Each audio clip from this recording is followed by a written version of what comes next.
యోహాను సువార్త మనం ఆరాధనగా యోహాను సువార్త 20వ అధ్యాయం 1-2 వచనాలు. 20వ అధ్యాయంలో మనం చూస్తాం. 19వ అధ్యాయంలో ప్రభు యొక్క శ్రమలు గురించి మనం చూసాం. మన నిమిత్తమై ఆయన మౌనంగా ఉండి మన కొరకు ఆయన రక్షణ కార్యాన్ని సిద్ధపరిచిన దేవుడు 20వ అధ్యాయంలో మనం చూస్తే పునరుత్థానుడైన దేవుడు మనం ప్రభుని చూస్తాం. యేసు ప్రభు ఎలాంటి దేవుడు అంటే ఆయన మరణాన్ని జయించిన దేవుడు. సకల మానవుల మరణం విషయంలో, మరణం తర్వాత ఏముందో తెలియని స్థితిలో మానవులు ఉన్నారు. అయితే యేసు ప్రభు మరణం తర్వాత ఒక అద్భుతమైన మహిమకరమైన జీవితం ఉందని ఆయన చెప్పే దేవుడు ఆయన. కాబట్టి దేవుని బిడ్డలారా, మనం ప్రభుని ఎందుకు ఆరాధన చేయాలంటే ఆయన పునరుత్థానుడైన దేవుడు. ఆయన పునరుత్థానం వలన మనకు కలిగిన మేళ్ళు ఈ అధ్యాయంలో మనం చూస్తాం. ఇక్కడ మీరు చూస్తే తన ప్రజలు, దేవుని ఆరాధించే ప్రజలు ఎలాంటి వారో ఇక్కడ పరిచయం చేస్తారు. ఈ అధ్యాయంలో మనం చూస్తే ఎవరెవరు కనిపిస్తారు? మగ్దలేని మరియ పేరు రాయబడింది. మరికొంతమంది స్త్రీలు ఉన్నారు, శిష్యులు ఉన్నారు కదా. ఇక్కడ వీరి గురించి మనం చూసినప్పుడు దేవుణ్ణి ఆరాధించేవారు ఎలా ఉండాలి, తన్ను ప్రేమించే ప్రజల్ని దేవుడు ఏ రీతిగా దీవిస్తాడో ఈ అధ్యాయంలో మనం చూసినప్పుడు నిజంగా మనం ప్రభుని మనం ఆరాధన చేయాలా. ఇక్కడ చూస్తే మరియ గురించి రాయబడింది. మరియ ఆదివారమున ఇంకనూ చీకటిగా ఉన్నప్పుడు మగ్దలేని మరియ పెందలకడ లేచి సమాధి యొద్దకు వచ్చి,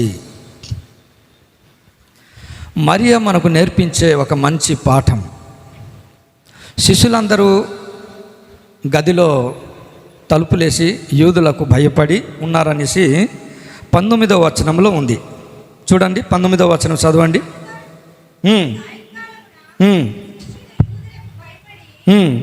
చాలు, చోట వాళ్ళు తలుపేసుకొని ఉన్నారు. మగ్దలేని మరియ పెందల కడన లేచి, మరొక వచనం కూడా మీరు చూస్తే చూడండి, లూకా సువార్త 24వ అధ్యాయం. దేవుని బిడ్డలకి దేవుడు నేర్పించే పాఠాలు. 24వ అధ్యాయము 1వ వచనం.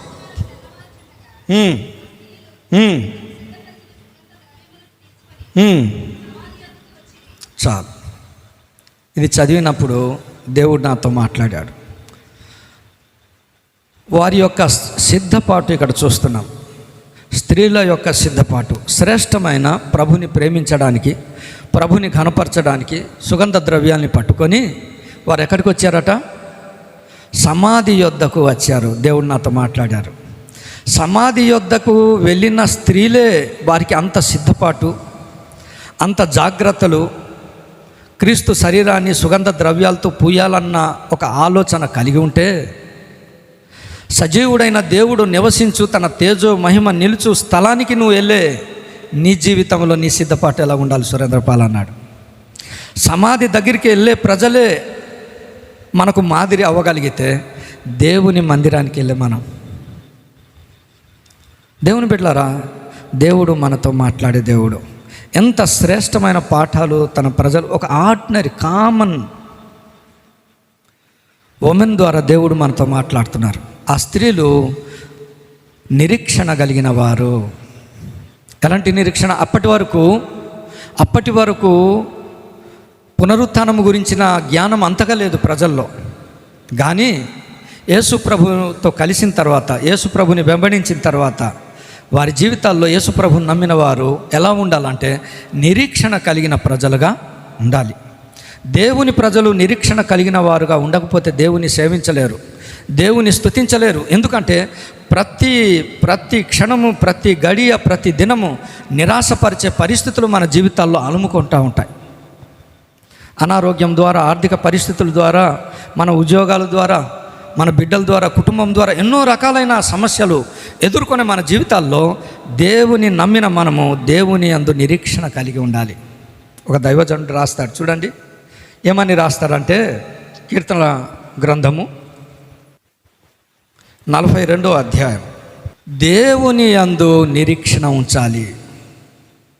దావీదు లాంటి దైవజనుని కృంగుదల కలగజేసే పరిస్థితులు వచ్చాయి. దావీదు లాంటి దైవజనులు తొందరపాటు ఎదుర్కోవాల్సిన పరిస్థితులు తన జీవితంలో వచ్చింది. ఇంకా నీవు నేను కృంగుదల ఉండదా? ఎన్నిసార్లు కృంగిపో ఉంటాం, ఎన్నిసార్లు మన పరిస్థితులు ఎదుర్కోలేక తొందరపడుతూ ఉంటాం. అతను అంటున్నాడు తన ప్రాణంతో, నా ప్రాణమా నీవు యెహోవా యందు నిరీక్షణ ఉంచాలి. ఈ దినాల్లో దేవుని నమ్మే బిడ్డలు, దేవుని ఆరాధించే బిడ్డల్లో ఏముండాలంట? మరియ నేర్పిస్తున్న పాఠం, నిరీక్షణ ఉంచితే దేవుని దగ్గరికి మనం వెళ్తాం. విశ్వాసం ఉంచిన వారి జీవితాల్లో నిరీక్షణ, ఎందుకంటే పౌలు గారు రోమపత్రికలో అంటాడు, ఈ నిరీక్షణ మనల్ని సిగ్గుపరచదు. లోకంలో దేవుని నమ్మని వారు ఎంతోమంది ఉంటారు. దేవుడు లేడు, దెయ్యం లేదురా అంటారు. కానీ నీవు నేను నమ్మే నిరీక్షణ ఎలాంటిది తెలుసా? అది శుభప్రదమైన నిరీక్షణ. అది మనల్ని సిగ్గుపరచనివ్వదు. అందుకే ఒక మాట వ్రాయబడి ఉంటుంది. ఒక మాట తీతు పత్రిక 2వ అధ్యాయం 12వ వచనం చదవండి. తీతు పత్రిక 2వ అధ్యాయము 12వ వచనం. ఈ లోకములో స్వస్థ బుద్ధితోనూ నీతితోనూ భక్తితోనూ, చూసారా, ఎందు నిమిత్తము స్వస్థ బుద్ధి, ఎందు నిమిత్తము నీతితో బ్రతకాల, ఎందు నిమిత్తము భక్తితో బ్రతుకుచుండాలంటే శుభప్రదమైన నిరీక్షణ నిమిత్తము. స్వస్థ బుద్ధి,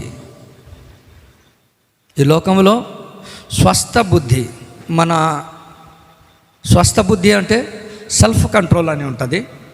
స్వస్థ బుద్ధి అంటే ఆరోగ్యకరమైన బుద్ధి. మనకు ఒక నిరీక్షణ, అది శుభప్రదమైన నిరీక్షణ. మరియ మనకు నేర్పిస్తుంది. ఆమె జీవితంలో ఎన్నో కలవరం ఉంది, ఎన్నో భయాలు ఉన్నాయి, ఎన్నో నిరాశకరమైన పరిస్థితులు ఉన్నాయి. ఎందుకంటే అక్కడ వ్రాయబడింది, సమాధి ఒక పెద్ద రాతి చేత.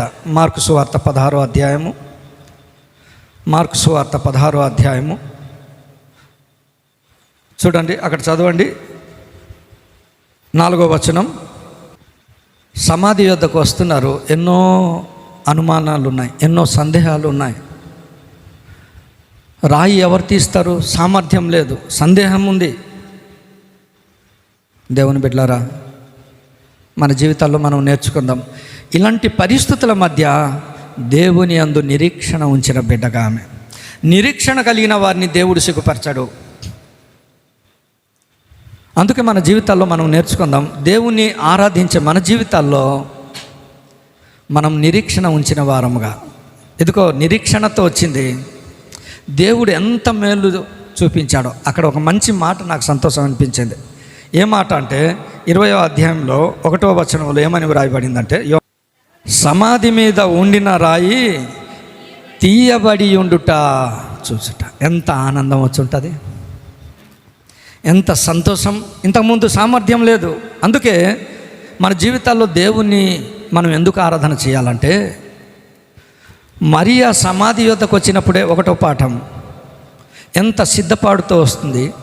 మన జీవితాల్లో సజీవుడైన దేవుణ్ణి, మనల్ని ఆశీర్వదించే దేవుడు. ఇప్పుడే ఒకరు ప్రార్థన చేశారు, ప్రభువా నీ సన్నిధిలో సంపూర్ణ సంతోషము కలదు, నీ సన్నిధిలో సమృద్ధి కలదు. అలాంటి మందిరానికి, దేవుని కృపను ధ్యానించడానికి వచ్చిన మన జీవితాల్లో ఎంత సిద్ధపాటు. మనకు తన సమృద్ధి చేత సంతోషపరచడానికి ఇష్టపడిన దేవుడు. ఇక్కడ మనం చూస్తే మరియ జీవితాల్లో ఏదైతే అడ్డుబండగా ఉందో దేవుడు ఆ రాయిని దొర్లించేశాడు. అంతే. మన జీవితాల్లో మనం కూడా ఇక్కడికి వచ్చి ఉన్నాం. మన జీవితాల్లో ప్రభుని ప్రేమించేవారు, ప్రభు దగ్గరికి వచ్చేవారి జీవితాల్లో మీరు చూడండి, ఎన్నో అడ్డుబండలు ఉన్నాయి. ప్రభుని ప్రేమించాలా, ప్రభుని గౌరవించాలా, ప్రభుని ఘనపరచాలా, ప్రభుని ఆరాధించడానికి రావాలని ఆశ ఉంది. ఎన్నో ఆటంకాలు, ఎన్నో అడ్డులు.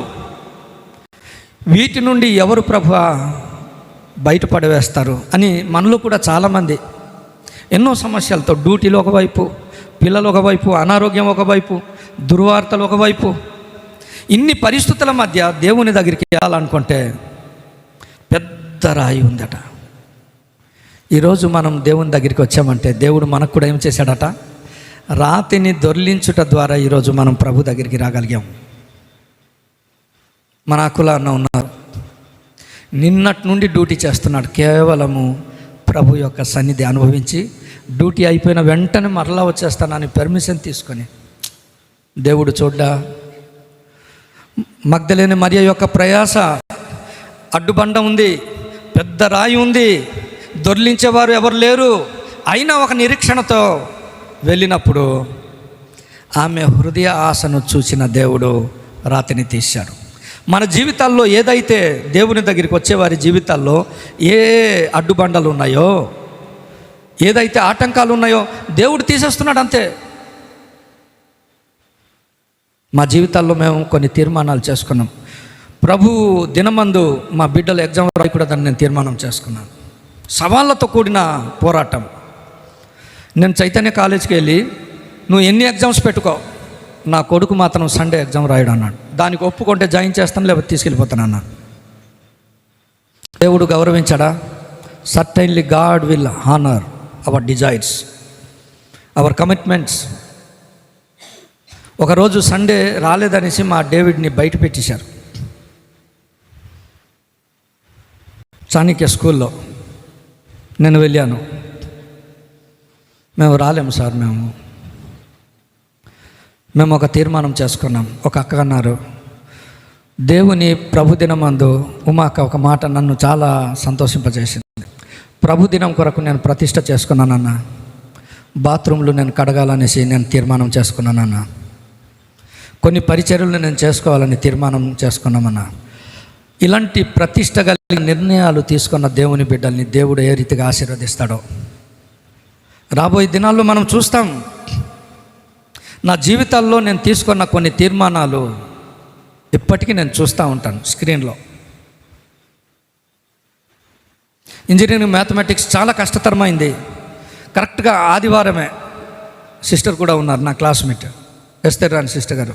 నేను వెళ్ళేవాడిని కాను, నా దేవుని కోసం నో అని చెప్పాను అంతే. ఎన్నో అడ్డులు, దేవుని సన్నిధికి రాకుండా ఎన్నో అడ్డుబండలు ఉన్నాయి. ప్రభుని ప్రేమించడానికి, సేవించడానికి, ఆరాధించడానికి. దేవుని బిడ్డలారా, ఒక లాయర్ ఉండేవారు. ఎందుకు ఈ తీర్మానాలు నా జీవితంలో వచ్చిందంటే, ఆయన మాకు బైబిల్ స్టడీ తీసుకునేవారు. నేను రాజమండ్రిలో ఉండేటప్పుడు కరెక్ట్గా బైబిల్ స్టడీకి ఇంకా స్టార్ట్ అవుతాను అన్నప్పుడు క్లయింట్లు వచ్చేవారు. కేసు ప్రైవేట్ లాయరు, వాళ్ళు వస్తే బ్రతుకుతారు. కరెక్ట్గా ప్రేయర్కి బైబిల్ పట్టుకొని వెళ్తానన్న టైంలో ఆయన వచ్చేవారు. రావాల్సిన ఫీజు పోద్ది కదా. అతను ఒక తీర్మానం చేసుకున్నాడు, ప్రభువా ఫీజు లేకపోయినా పర్వాలే, క్లయింట్లు రాకపోయినా పర్వాలే, నాకు అప్పగింపబడిన పరిచర్య నేను అటెండ్ అవుతాను ప్రభువా. కావాల్సిన పాఠం, ప్రభు దగ్గరికి వెళ్ళాలనే ఒక తీర్మానం నీ జీవితంలో ఉంటే రాతిని తొరలించి, అక్కడ వ్రాయబడింది ఉంచబడిన రాయి. ఆ మాట పరిశుద్ధాత్మ దేవుడు ఎంత చక్కగా రాయించాడు చూడండి. సమాధి మీద ఉండిన రాయి తీయబడి చూచెను. రాతిని చూచింది. ఇప్పుడు ఏ స్థితికి వెళ్ళింది తెలుసా మరియా? చూడండి, ఆ వచనం ఉన్నది ఉన్నట్టుగా చదువుదాం. అలాగా మరొక మాట మనం చదువుదాం. 18వ వచనం. చాలు. ఇంతకుముందు రాతిని చూచింది, ఇప్పుడు రాతిని చూసిన మగ్దలేని మరియా దేవుడు దాన్ని తీసేసరికి ఇప్పుడు ఎవరిని చూస్తుందట? Certainly we will see. ఏదైతే ఆటంకాలు ఉండటం మనం చూస్తాం, ఉండిపోయామా? ప్రభుని మనం చూడలేం, ప్రభుని మనం సేవించలేం, ప్రభుతో మనం గడపలేం. ఒక తీర్మానంతో ప్రభు సన్నిధికి వచ్చినప్పుడు ఏదైతే అడ్డులు ఆటంకాలు ఉన్నాయో మొదట దేవుడు దాన్ని తీస్తాడు. రెండో స్టెప్ ఏంటి తెలుసా? తన్ను తాను ఆయన ప్రత్యక్షపరచుకునే దేవుడు. మన దేవుడు ఎలాంటి వాడు అంటే, ఆయన మౌనంగా ఉండిపోయేవాడు కాడు, తన ప్రత్యక్షతను మనకు అనుగ్రహిస్తాడు. ఇక్కడ చూస్తే నేను ప్రభువుని చూచి తిని అని వ్రాయబడింది. మరొక మాట చూడండి, మరొక మాట మనం చూస్తే అక్కడ ఏమని వ్రాయబడిందంటే 25వ వచనం, మేము ప్రభువుని చూచితిమి. దేవుడు రెండోది, మనం ప్రభువుని ఎందుకు ప్రార్థన చేయాలంటే, దేవుని మందిరానికి వచ్చే ఆరాధికులకి దేవుడు నేర్పించే పాఠం. దేవుడు మన జీవితాల్లో ఉన్న అడ్డులు, ఆటంకాల్ని తీసివేసే దేవుడు. 2, తన్ను ప్రేమించి ఆరాధించడానికి వచ్చిన ప్రజలకు తన ప్రత్యక్షతని ఇస్తాడు. మగ్దలేనే మరియ ప్రభుని చూచింది, శిష్యులు ప్రభుని చూచారు. హాగరు గురించి వ్రాయబడింది. చూడండి, ఆదికాండం. ఎంత చక్కని మాట. ఆదికాండం తీస్తారా? అందరు తీయండి. చాలా చక్కని మాట పరిశుద్ధాత్మ దేవుడు రాశాడు. 16వ అధ్యాయము 13వ వచనం. హాగరు ఇచ్చిన స్టేట్మెంట్ ఏంటంట అని చెప్పింది. ఆమె సాక్ష్యం ఇచ్చేది ఎలాంటి స్టేట్మెంట్ ఇచ్చింది తెలుసా? నన్ను చూచిన వాణ్ణి మన దేవుడు మనల్ని చూచేవాడు. దేవుడు మనల్ని చూస్తుంటారు. ఈ భక్తులు ఈ దినాల్లో ఎలాంటి భక్తులు తయారయ్యారు తెలుసా? దేవుడిని మనల్ని చూస్తుంటే ఈ భక్తులేమో పక్కోల్ని చూస్తుంటారు. హాగరు యొక్క జీవితం ఏంటి తెలుసా? నన్ను చూచిన వాడిని నేను చూస్తున్నాను. ప్రభు మనల్ని చూస్తున్నాడు, మనం పక్కోల్ని చూడడానికి కాదు, మనం ప్రభుని చూచే ధన్యత. నేను ప్రభువును చూచి తిని, మేము ప్రభువుని చూచి తిమి. ఇది ఈ అనుభవం మనకు ఉండాలి. ఎందుకంటే దేవుడు తన ప్రత్యక్షతను ప్రతి ఒక్కరికి, హాగరు అప్పటికే చాలా కృంగుదలలో ఆందోళనలో ఉన్న అనుభవాలు ఇక్కడ ఉన్నవారు మన జీవితాల్లో కూడా మనల్ని చూసిన దేవుడు. నేను ఒక పాట రాశాను కదా, నన్ను మరువని వాడవు నీవే ప్రభు, నన్ను విడువని వాడవు నీవే ప్రభు. అది ఇంకా కంప్లీట్ చేయలేకపోతున్నాను. చాలా కృంగుదలలో ఉన్నాను. ఈ విజయనగరం వచ్చినప్పుడు నాకు ఎవడు కనిపించట్లే, అంటే అందరు మనుషులు కనిపించిన దేవుని బిడ్డలు నాకు ఎవరు లేరు. కృంగుదలలో మనల్ని ఆదరించి బలపరిచే దేవుడు. దేవుని బిడ్డలారా, మనం ఎందుకు ఆరాధన చేయాలంటే, మనం కృంగుదలలో ఉన్నామా తన ప్రత్యక్షతని ఇస్తాడు. మనం బాధల్లో అడ్డులో ఆటంకాలు ఉన్నాయా, వాటిని తీసివేసి మనల్ని ప్రభుత్వ సహవాసానికి నడిపిస్తాడు. అందుకే మనం ప్రభుని ఆరాధన చేయాలి. ఆదికాండం 15వ అధ్యాయము, ఆదికాండం 15వ అధ్యాయము 2వ వచనం. తన వాక్కు చేత దర్శనమిచ్చాడు. అబ్రహాము కృంగుదలలో ఉన్నప్పుడు తన వాక్కును పంపించెను. ఎంత మంచి దేవుడు తెలుసా? 18వ అధ్యాయము, ఆదికాండం 18వ అధ్యాయము, అక్కడ ఏమని వ్రాయబడిందంటే 2వ వచనంలో,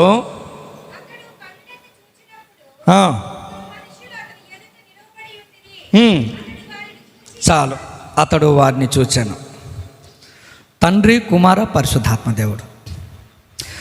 దేవుడు ఎంత మంచి దేవుడు అంటే, ఈరోజు తండ్రి, కుమార, పరిశుద్ధాత్మ దేవుని విషయంలో ఆ ముగ్గురు గురించిన జ్ఞానము ఈ దినంలో క్రైస్తవ లోకంలో చాలా గందరగోళాలు ఉన్నాయి.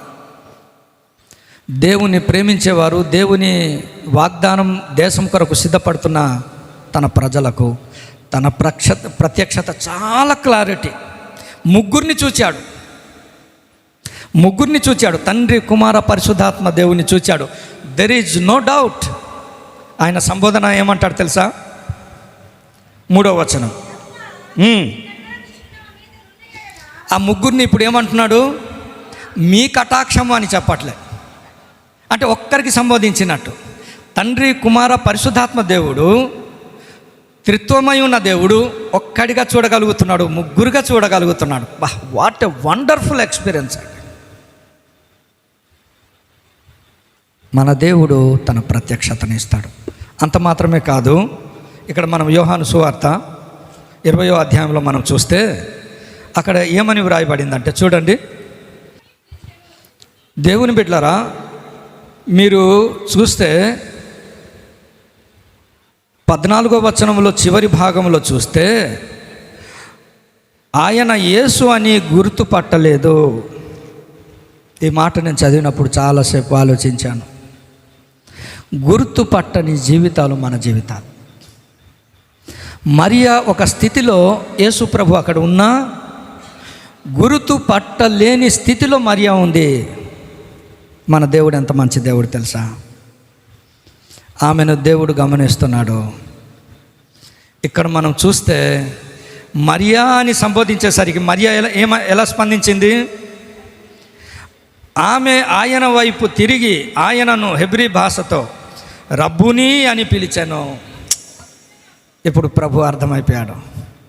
నువ్వు దేవుని దగ్గరికి వచ్చినప్పుడు నువ్వు గుర్తుపట్టలేని స్థితిలో ఉండొచ్చు, కానీ దేవుడు తన ప్రత్యక్షత ద్వారా, తన పిలుపు ద్వారా, నీతో మాట్లాడుట ద్వారా నువ్వు ప్రభుని గుర్తుపట్టేస్తావు.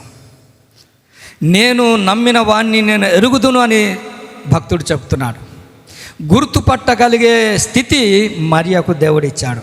ఈరోజు దేవుణ్ణి ఆరాధించే మన జీవితాల్లో ఎవరట ఆరాధికులు? దేవుణ్ణి గుర్తుపట్టిన వాళ్ళు దేవుణ్ణి ఆరాధన చేస్తున్నారు. నీవు నీతిమంతుడవు అనియు, నీతి న్యాయము జరిగించువాడనియు కొనియాడి పాడి. ఆయన కృప కలిగిన దేవుడు, ఆయన చూస్తున్న దేవుడు. తన ప్రజలు, తన బిడ్డలు ఆ క్షణానికి ఇబ్బంది మనం పడవచ్చు, కానీ మన అడ్డుబండను తీస్తాడు, తన ప్రత్యక్షతను ఇస్తాడు. మరియను పిలిచినట్టు వ్యక్తిగతంగా ఆయన మాట్లాడే దేవుడు. ఈరోజు మన బిడ్డలు, హోరేబు సంఘంలో ఉన్న ప్రతి బిడ్డ దేవునితో వ్యక్తిగతంగా మాట్లాడే అనుభవంలో మనం ఉండాలి. ఆరాధించే మనం ఎవరిదో అనుభవాలు మనకు అనవసరం. మన అనుభవాలు, వేరే అనుభవాలు మనల్ని ఇన్స్పైర్ చేయాలా? మన సొంత అనుభవాలతో మన ప్రభుని మనం ఆరాధన చేయాలా? రబ్బుని అన్నప్పుడు ఒక సందేశం దేవుడు ఇస్తున్నాడు. ఏమని సందేశం తెలుసా? 17వ వచనం. యేసు ఆమెతో ఒక మాట్లాడారు. ఏమంటే, నా సహోదరుల యొద్దకు నువ్వు వెళ్ళాలి. అంతకుముందు దేవుడు ఏమని సంబోధించాడు తన శిష్యుల్ని? దాసులు అన్నాడు, స్నేహితులు అన్నాడు, శిష్యులు అన్నాడు. ఇప్పుడు పునరుత్థానుడైన దేవుడు ఏమని సంబోధిస్తున్నాడు? ఎంత మంచి దేవుడు! మనల్ని దూరపు వాడుగా చూసేవాడు కాడు. సహోదరులు అన్నప్పుడు ఎంత ఇదైనా సరే కదా, ఆ రిలేషన్ అది డిఫరెంట్. ఈ సహోదరులు ఎలాంటి వాళ్ళట? తలుపులు వేసుకొని కూర్చున్న సహోదరులు. అర్థమవుతుందా? బట్ ఈ సహోదరుల గురించి దేవుడు చూసే 21వ అధ్యాయంలో చూడండి అని అడిగారు. ఇక్కడ యేసు ప్రభు అడిగాడు, మీ దగ్గర భోజనానికి ఏమైనా ఉన్నదా అని అడిగిన దేవుడు, మన జవాబులు ఎప్పుడు అలాగే ఉంటాయిలే, ఉందని మనం చెప్పం. దేవుడు ఏది అడిగినా సరే మనం ఎలాంటి వాళ్ళట? లేదని చెప్పే చాలామందిలో. ప్రార్థన అంటే, వాక్యం అంటే, ఏ విషయంలో అయినా నో చెప్పే వాళ్ళు ఎక్కువ మంది. అయితే చూడండి ఇక్కడ 9వ వచనం. భోజనమునకు ఏమైనా ఉన్నదా అని అడిగిన దేవుడు, రండ్రా ఇంకా భోంచేస్తారు రండి అంటున్నాడు. అంటే దేవుని వెర్షన్ అంటే అర్థమవుతుందా? మనల్ని అడుగుతాడు. మన బిడ్డల్ని మీరు చూడండి, చిన్నపిల్లలకి మనం ఏమంటాం? చాక్లెట్ అంటాం. ఆయన ఇచ్చిన తర్వాత మళ్ళీ ఏం చేస్తామట? Same culture. ఎంత మంచి దేవుడు! అడిగిన దేవుడు లేదు అంటే సరే చేపలు పట్టండి అన్నాడు. వాళ్ళు వచ్చిన తర్వాత వాళ్ళు దిగి వచ్చారో రాదో, వాళ్ళు వచ్చి దిగిన వెంటనే అక్కడ ఏమని ఉంది తెలుసా? 9వ వచనంలో, వారు దిగి దరికి రాగానే అక్కడ నిప్పులను వాటి మీద. మరి ఈ చేపలు రొట్టెలు ఎక్కడి నుండి వచ్చింది? అడిగినోడు దేవుడే, వాళ్ళు వచ్చేసరికి రెడీమేడ్ ఉంచి. మన కొరకు దేవుడు సమకూర్పు. తమ్ముడు మొన్న ఎక్కడ వాక్యం చెప్తూ, సమర్పణ మన దగ్గర ఉంటే దేవుడు మనకు సమకూర్పు ఇస్తాడు. Where is vision? నేను ఇంగ్లీష్లో అదే చెప్తాను. Where is vision there is provision. Provision అని ఉంటుంది. ప్రొవిజన్ అంటే సమకూర్పు. ఆ సమకూర్పులో ఆ పిఆర్ఓ పక్కన తీస్తే విజన్ ఉంటుంది. విజన్ లేకుండా సమకూర్పు లేదు. నేర్చుకుందాం. మన దేవుడు మనల్ని సహోదరులుగా సంబోధించే దేవుడు. నా సహోదరులకి స్టేటస్ మారిపోయిందండి. ఇప్పుడు దాసులు కారు, శిష్యులు కారు, స్నేహితులు కారు. ఇప్పుడు ఏ స్థాయి అట? పునరుత్థానుడైన దేవుడు మనల్ని సహోదర సంఘం. ఏమిరా అని అందుకే మనం సంబోధించకూడదు. ఏమే, ఓలే, no, such type of wretched culture delete చేయండి. దేవుని కృపను బట్టి ఇక్కడ లేదు. సచ్ రచ్చడ్ కల్చర్ని మనం అడాప్ట్ చేయకూడదు. చెల్లి అని సంబోధిస్తే, అక్క అని సంబోధిస్తే, దేవుడు సంబోధించాడు సురేంద్ర పాలన్న కూడా. అందుకే అన్నా అని సంబోధిస్తాను, అక్క అని సంబోధిస్తాను. ఒక అక్క దగ్గర కొద్ది కమ్యూనికేషన్ డిస్టర్బ్ అయిపోయింది. ఒకరిని అక్క అని సంబోధించాను. ఆ అక్క ఏమో కింద మీద పడిపోయి నేను అక్క కాదు నేను సరి అనేసి మరి దీనమ్మకు చెప్తే దీనమ్మ క్లారిఫికేషన్ ఇచ్చి, అన్న ఎవరికైనా అక్క అని అంటారక్క, మరి రాయలసీమ తాలూకు లాంగ్వేజ్ అది, దయచేసి ఏమనుకోకండి. అప్పుడు ఆమెకి కొంత గుండె ధైర్యం వచ్చింది. లేకపోతే నేను చిన్నదాయి నాకు అన్న ఏమో నేను ఆంటీ అనుకున్నారేంటో అందుకే అక్క అని సంబోధించాడని నా బాధలు పడిపోయింది. దేవుని బిడ్డలారా, నేర్చుకుందాం మన జీవితాల్లో ప్రభు యొక్క సంబోధన. మన జీవితాల్లో దేవుడు మనం పడిపోయినప్పుడు, మనము చేతకాని వారంగా ఉన్నప్పుడు, మనం దూరంగా ఉన్నప్పుడు మనం ప్రభుని దూరం పెట్టాం. కానీ దేవుడు సహోదరులు ఒక ఉదరమున ఉండే దగ్గరగా ఉండేవారుగా దేవుడు చూస్తున్నాడు. అందుకే దేవుని ఆరాధించేవారు ప్రభుని చాలా క్లోజ్లీ రిలేషన్తో దేవుని ఆరాధన చేస్తారు. తెలుసా, మనస్ఫూర్తిగా దేవుని ఎందుకు మనం ఆరాధన చేస్తున్నాం, నిలబడి మనం ఆరాధన చేయాలని దేవుడు ఎందుకు ప్రేరణ ఇచ్చాడు. ఒకరోజు మా దేవకుమార్ అన్న కూడా చెప్పాడు, నేను అంత వేగంగా ఒకదాన్ని నేను అడాప్ట్ చేయను.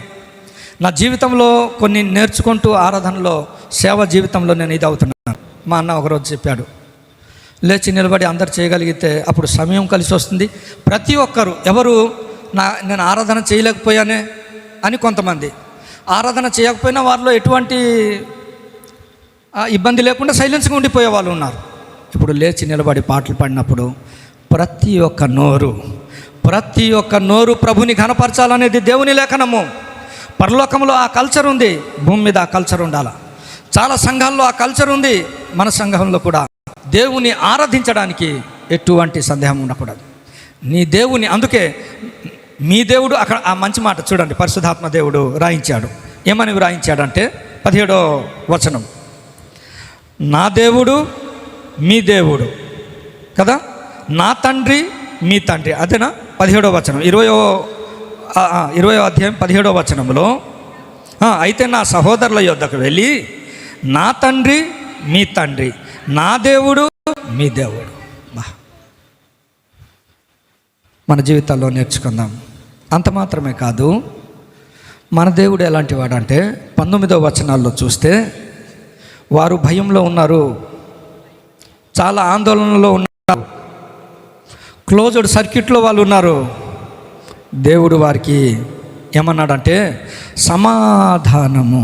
మన జీవితాల్లో దేవుడు ఎలాంటి వాడట, సమాధానం ఇచ్చే దేవుడు. మన జీవితాల్లో మన ఉద్యోగం విషయంలో చాలా కలవరం పడినప్పుడు దేవుడు సమాధానం ఇస్తాడు. కుటుంబాల్లో కలవరం వచ్చినప్పుడు సమాధానం ఇస్తాడు. క్లోజ్డ్ సర్క్యూట్లో ఉన్నారు, బయటికి వెళ్ళలేని పరిస్థితిలో ఉన్నారు, దేవుడు మీకు సమాధానము కలుగునుగా కానీ 19లో అంటాడు, మీకు సమాధానం కలుగునుగా కానీ 21లో అంటున్నారు, మీకు సమాధానము కలుగునుగా కానీ 26వ వచనంలో. మనిషి జీవితానికి సమాధానం ఎంత అవసరమో,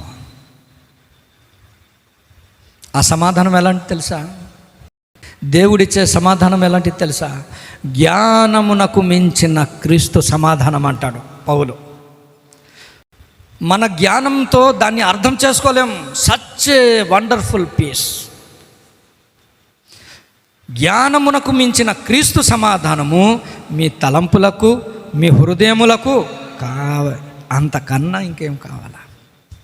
ఈ లోకంలో ఎన్నో రకాల బీపీ, షుగర్, అన్ని కలవరంతో నానా ఇబ్బందులు, కష్టాలు వచ్చినప్పుడు నా పిల్లలు గుర్తొచ్చారన్నా అన్నారు. ఎంత కలవరం. మా తమ్ముడు ఆనంద్ ఫోన్ చేశాడు, మొన్నటి దినాన చాలా అపాయం నుండి, యాక్సిడెంట్ నుండి దేవుడు తప్పించాడు. ఆయన వస్తున్నారు, సడన్గా ఆయన చూశాడంట, అనుకోకుండా అవి ఆవులు మేస్తున్నాయి కదా అనేసి మామూలుగానే వస్తున్నారు, ఉన్నట్టుండి వచ్చి బండిని గుద్దేశాడు. ఎంత ప్రమాదానికి గురా. అతను అన్నారు, అన్న నా భార్య బిడ్డలు నాకు గుర్తొచ్చారన్నా అనేసి. అయినా దేవుడు నాకు మేలు చేశాడన్న, ఎంత కాపాడారు. మీరు అందరు ప్రార్థన చేశారేటో, నిన్నటి దినాన్ని నాకు ప్రమోషన్ లిస్ట్లో ప్యానెల్లో నా పేరు వచ్చిందన్న, ప్రార్థన చేయండి అన్న అని ఉదయం ఫోన్ చేశారు. దేవుడు తన ప్రజలకు కలవరములో, ఇబ్బందుల్లో ఏమిస్తాడట? సమాధానం. God will give the peace. తోమా దేవుని వెంబడించిన వాడే. ఒక పరిస్థితి వచ్చింది, దేవుని నమ్మని స్థితిలోనికి వెళ్ళిపోయాడు. మన దేవుడు ఎలాంటి వాడు తెలుసా? నీకు కలిగే సందేహాన్ని తొలగించి నీ హృదయంలో విశ్వాసమును నింపే దేవుడు. దేవునితో 3.5 సంవత్సరాలు చక్కని పరిచర్య చేసిన దైవజనుడు ఒక ఇన్సిడెంట్ వచ్చింది, నేను నమ్మను అనేసాడు అంతే. మన జీవితాల్లో కూడా చూడండి, కొన్ని పరిస్థితులు వస్తాయి, ఇంకా వద్దండి అనేస్తుంటాం, చాలే అనేస్తుంటాం. దేవుడు విడిచిపెట్టేవాడు కాడు. దేవుడు వ్యక్తిగతంగా తోమాతో మాట్లాడినప్పుడు తోమా అన్న మాట, నా దేవా నా ప్రభువా, ఎంత పశ్చాత్తాపం. ఒక ఆరాధికునిలోనికి దేవుడు తీసుకొచ్చే ఆత్మీయ జీవితం.